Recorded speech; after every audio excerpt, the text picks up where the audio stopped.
Hello friends, আসসালামু আলাইকুম। Welcome to my channel and love cooking. আজকে আমি রান্না করব তেলকই। তো এখানে মাছগুলোকে খুব সুন্দরভাবে কেটে ধুয়ে পরিষ্কার করে রেডি করে নুন হলুদ মাখিয়ে নিয়েছি। চুলায় একটি প্যান বসিয়ে পরিমাণ মতো তেল দিয়ে তেলটাকে গরম করে মাছগুলোকে খুব সুন্দরভাবে ভেজে নিচ্ছি।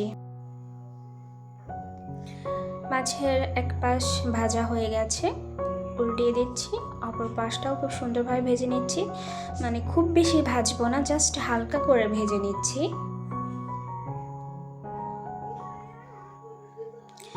একই তেলের মধ্যে এখানে দিয়ে দিচ্ছি অল্প পরিমাণে কালো জিরা।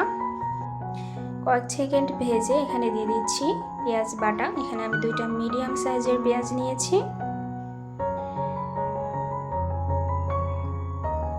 দিয়ে দিচ্ছি হাফ চা চামচ আদা রসুন বাটা। আদা রসুনটা আমি একসঙ্গে বেটে রেখেছিলাম। দিয়ে দিচ্ছি হাফ চা চামচ সরিষা বাটা। এখন মশলাটাকে খুব সুন্দরভাবে নেড়ে চেড়ে ভেজে নিচ্ছি, কারণ আদা রসুন বাটার কিন্তু একটা কাঁচা গন্ধ থাকে। এখন এখানে দিয়ে দিচ্ছি হাফ চা চামচ হলুদের গুঁড়া, হাফ চা চামচ জিরার গুঁড়া, 1 চা চামচ মরিচের গুঁড়া। এখন মশলাটাকে খুব সুন্দরভাবে কষিয়ে নিচ্ছি যতক্ষণ না পর্যন্ত মশলাটা থেকে তেল ছেড়ে দিচ্ছে। দেখুন এই পর্যায়ে কিন্তু মশলা থেকে তেল ছেড়ে দিয়েছে। সরি, আমার প্রথমে কিন্তু লবণ দিতে একদমই মনে ছিল না, তো এই পর্যায়ে আমি লবণটাও অ্যাড করে দিলাম। তো আমার মশলাটা কিন্তু খুব সুন্দরভাবে কষানো হয়ে গেছে। এখন এখানে দিয়ে দিচ্ছি ভেজে রাখা মাছগুলো।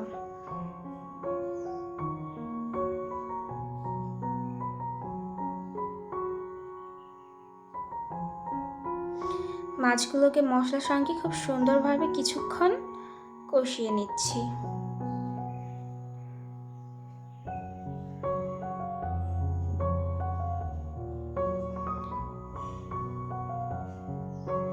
মাছগুলোকে খুব সুন্দরভাবে কষিয়ে নিয়েছি।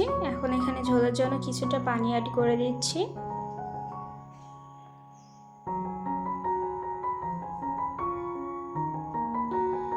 ঢাকা দিয়ে দিচ্ছি, কিছুক্ষণ রান্না করে নেব। তো এই পর্যায়ে কিন্তু আমার ঝোলটা ফুটে উঠেছে।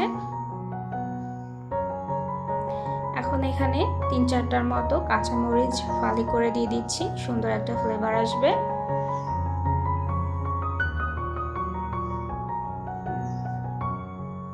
আরও কিছুক্ষণের জন্য ঢাকা দিয়ে দিচ্ছি। এই পর্যায়ে কিন্তু আমার রান্নাটা অলমোস্ট হয়ে এসেছে। খুব বেশি ঝোল রাখবো না, মাখো মাখো টাইপের। কালারটা দেখে কিন্তু বোঝা যাচ্ছে খেতে কতটা মজাদার হবে। তো ফ্রেন্ডস, ভিডিওটি ভালো লাগলে অবশ্যই চ্যানেলটি সাবস্ক্রাইব করার অনুরোধ রইল।